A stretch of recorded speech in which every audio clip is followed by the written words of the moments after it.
¿Con quién vamos a hablar? Con el hombre exacto en el momento exacto. Pedro Can. Doctor, ¿cómo le va? ¿Cómo anda? Hola Diego, buenas noches. ¿Cómo anda el hincha de San Lorenzo? El hincha San Lorenzo esperando que vuelva al fútbol algún día. Bien. Por ahora mirando partidos de la Bundesliga.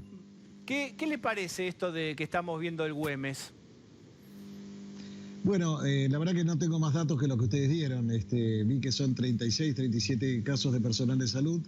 Impresiona como que este tipo de casos se da más en principio, ¿no? Pueden darse dos opciones. O bien es transmisión a partir de pacientes, o bien son casos de transmisión horizontal entre colegas, miembros del equipo de trabajo. Habrá que hacer el estudio epidemiológico para definir.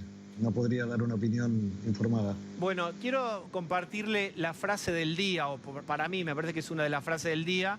Es Daniel Goyan, ministro de Salud de la provincia de Buenos Aires. Si se levanta la cuarentena, en 15 días tendríamos cuerpos apilándose en la calle. ¿Qué le parece?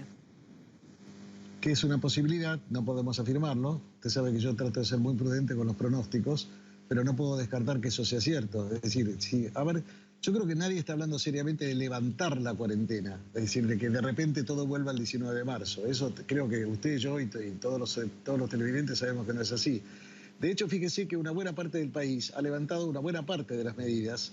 Hoy acabo de cortar hace un rato con la viceministra de Salud de Córdoba, con lo cual tuvimos una charla sobre la situación, y ella me decía, en Córdoba están abiertas las peluquerías, están abiertos una serie de comercios, negocios de ropa, etcétera, etcétera. No todavía los gimnasios, no todavía las escuelas, van paso a paso, y con mucho cuidado mirando qué es lo que sucede por si tienen que volver para atrás. Donde tenemos realmente las mayores restricciones no es en todo el país, no es la Argentina que está en cuarentena en fase 3, sino que lo tenemos en el Chaco, que tiene una situación delicada, y en el área metropolitana de Buenos Aires. Entonces, me parece que habrá que ver cómo evolucionan los casos en los próximos días. No podemos guiarnos por los datos de un solo día.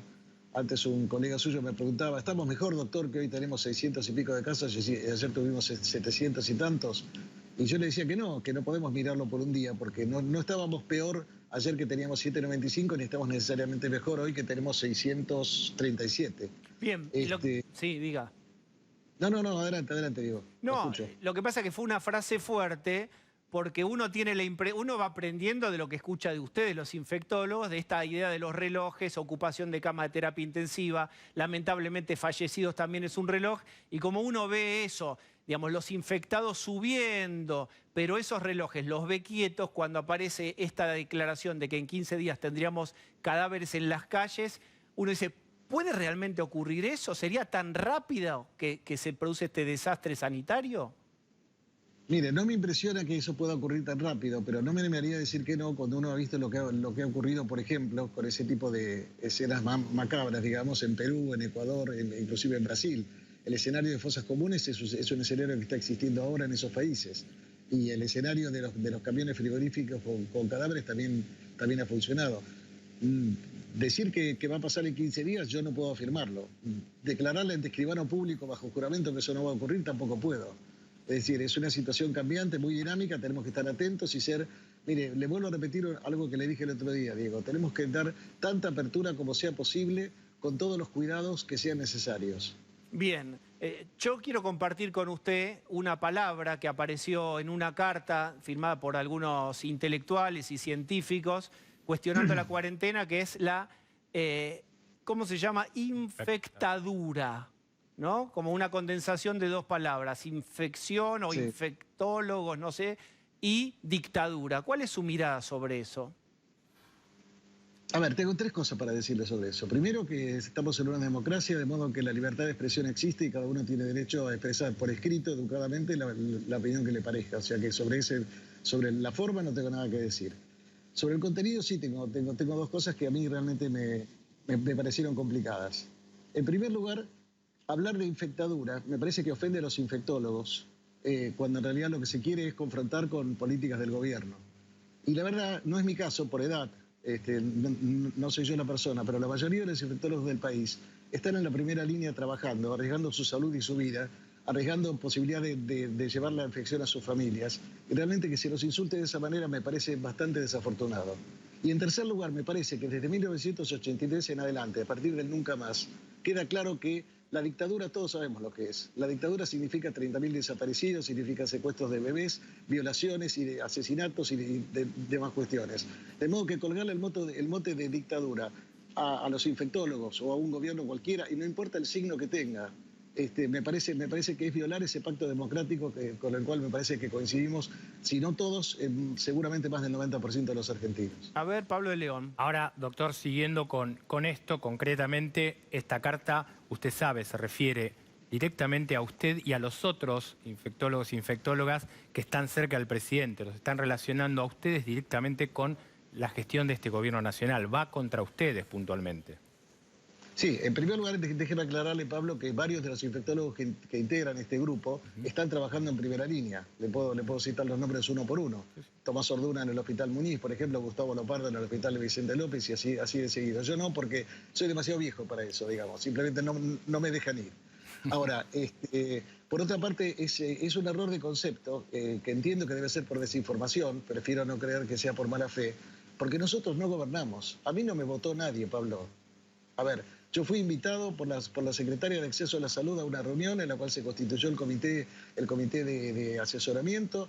Nosotros damos opinión, no generamos políticas, no firmamos decretos, de modo que nosotros no estamos gobernando.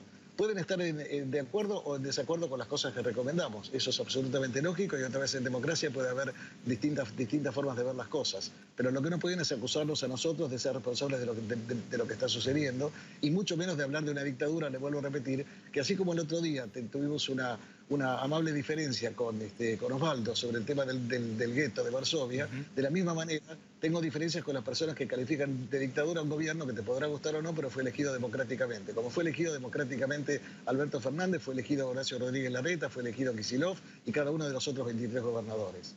A ver, Lili. Volviendo justamente, en realidad la controversia es versus no podemos trabajar. Al respecto, ustedes cuando hacen sus recomendaciones al presidente, ustedes específicamente ¿tienen en cuenta los temas económicos? ¿Hay alguien que hace el contrapeso? Ustedes probablemente dirán, bueno, es conveniente no abrir los comercios. ¿Quién está del otro lado para decir, no, mire, pero las consecuencias serían muy graves? ¿Cómo es? ¿Cómo son? Cuéntenos un poquito cómo funciona para poder comprender. Bueno, Liliana, mire, le cuento. Nosotros, y lo vengo diciendo desde el primer día, analizamos la pandemia en tres dimensiones. Una dimensión sanitaria, que es obvia, una dimensión socioeconómica y una dimensión psicológica individual. Porque puede haber gente que no tiene problemas económicos, porque supóngase que sigue cobrando el sueldo, pero igual se pone mal por la cuarentena, por la prolongación, por el tema de tener que estar adentro, personas mayores de 70 años, etc. De modo que en todo momento tomamos en cuenta eso. ¿Qué es lo que le decimos nosotros al ministro y al presidente? Mire, si van a abrir, abran de esta manera.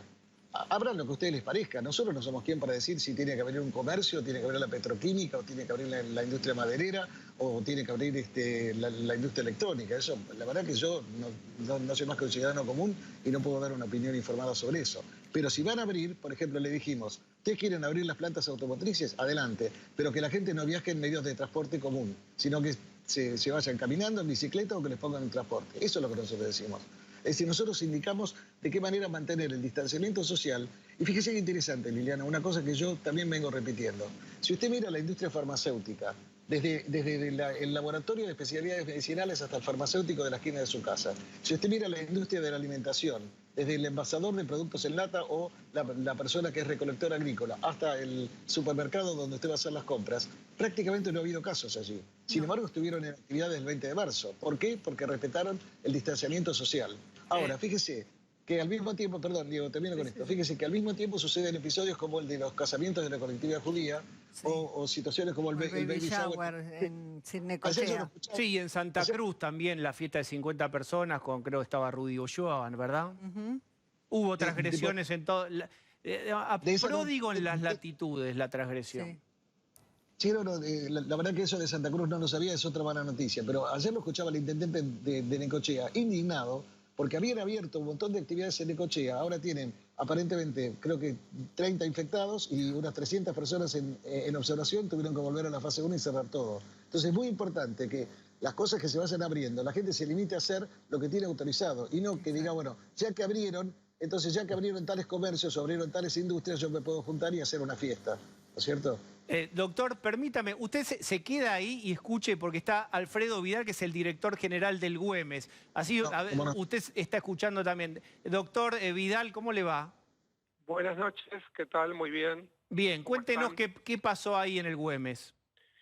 Bueno, voy a tratar de ser breve. En realidad es público, digamos que hay gente que trabaja en el sanatorio que se ha contagiado COVID, pero es importante hacer algunas aclaraciones porque poder interpretar correctamente lo que pasó. El sanatorio es un sanatorio muy grande, de 600 camas. Para los que están en el tema de salud, saben que es probablemente el triple que los sanatorios que ya consideramos grandes. Es un lugar donde trabajan más de 3.000 personas, eso también es un dato importante, y desde el comienzo de la pandemia es un lugar de referencia para la derivación de pacientes con sospecha o COVID confirmado.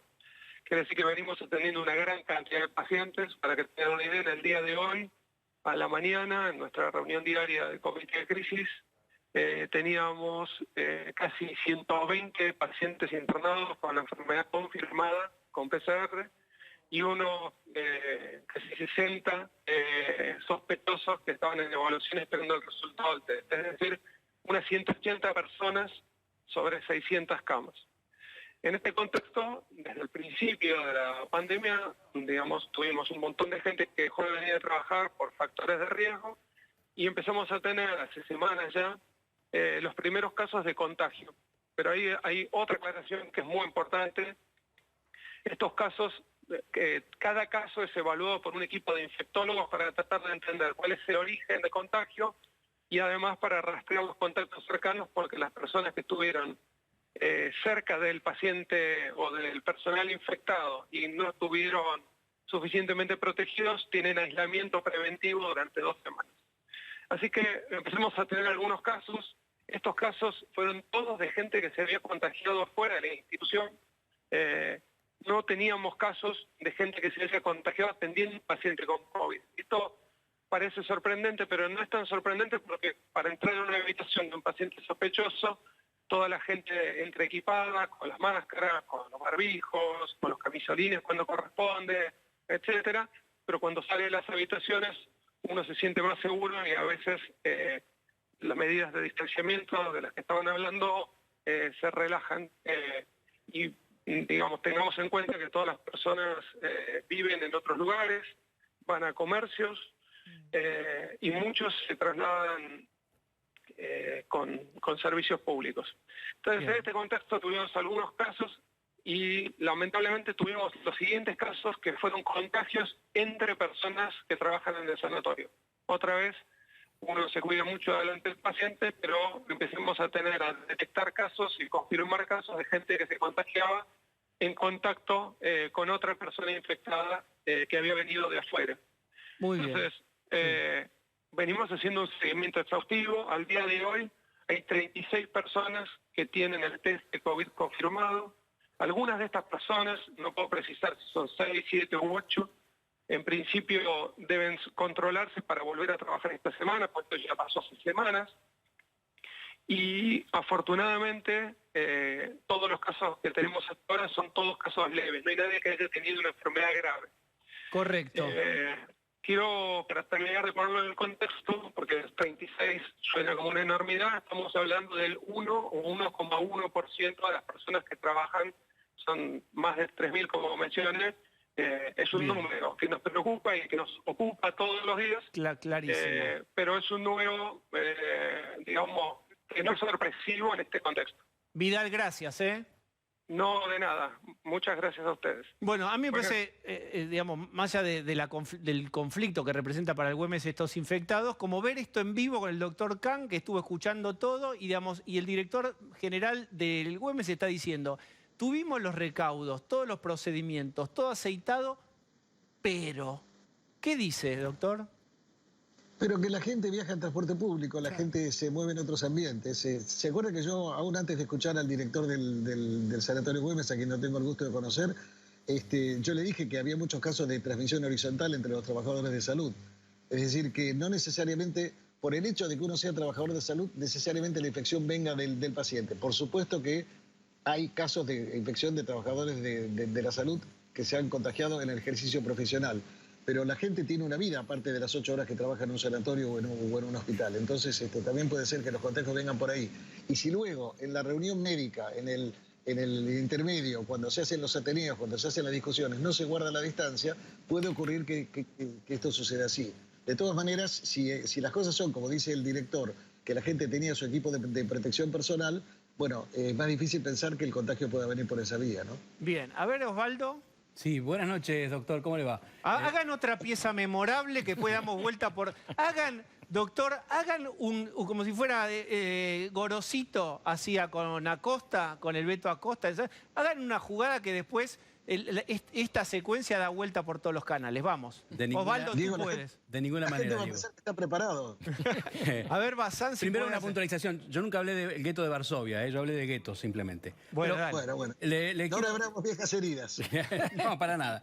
El jueves pasado salió un avión desde Buenos Aires, desde El Amba, la zona más infectada del país, hacia una provincia, Formosa, que no tiene casos, que se enorgullece de eso, y entre otras cosas se enorgullece de eso porque para entrar a Formosa hay que pasar 14 días de aislamiento. Quien iba en el avión, el presidente y su comitiva, no hicieron este aislamiento y después lo vimos al presidente muy cercano a otros funcionarios políticos y también a militantes políticos que sacaron fotos junto a él sin el tapaboca y todo eso.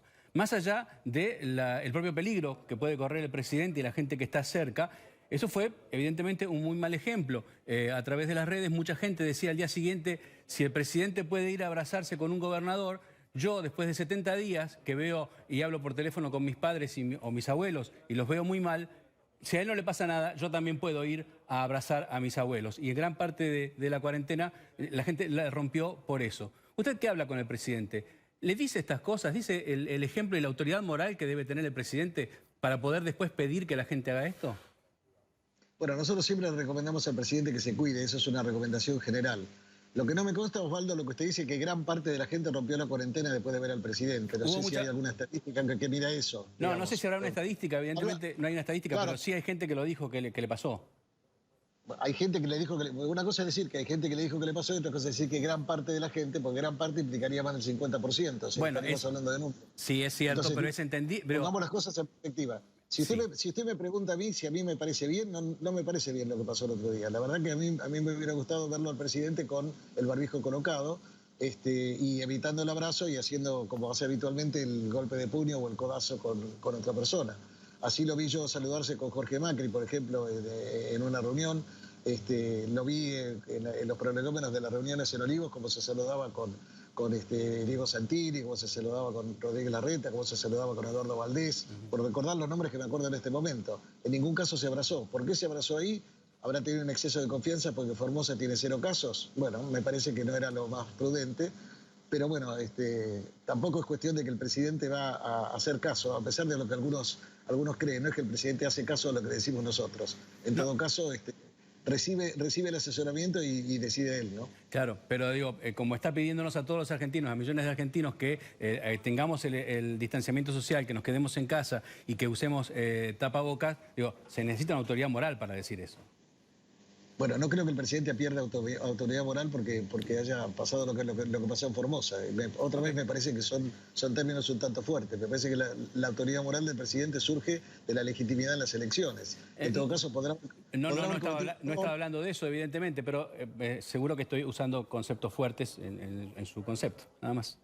Sí, no, precisamente por eso estamos intercambiando ideas y dándole el gusto a Diego de que quiere que nos cuidemos. Bien, no lo va a conseguir. No lo va a conseguir. Bien, hay un video bastante simpático de un profesor de tenis, podría haber sido de cualquier otro deporte, de fútbol, lo que sea, que insta y pregunta, porque si yo tengo un cliente mío y juega del otro lado y tomamos la distancia y tomamos los recaudos, Son 12 metros. digamos, se puede hacer, como símbolo de... ¿Se pueden liberar algunas actividades? Digo, Eduardo López, que es colega suyo, infectólogo, nos contaba, a nosotros nos resultó muy esclarecedor, que para contagiarse uno podría estar con el barbijo, usted está con el barbijo, yo también, pero se necesitarían a lo mejor 10, 12, 15 minutos de intercambio para que haya carga viral. Aprendí ese concepto, carga viral. Si es así, ¿por qué no puede este señor que juega al tenis y tantas otras actividades hacerlas, desempeñarlas? O alguien que juega golf, que o, está solo. o al fútbol, o lo que sea.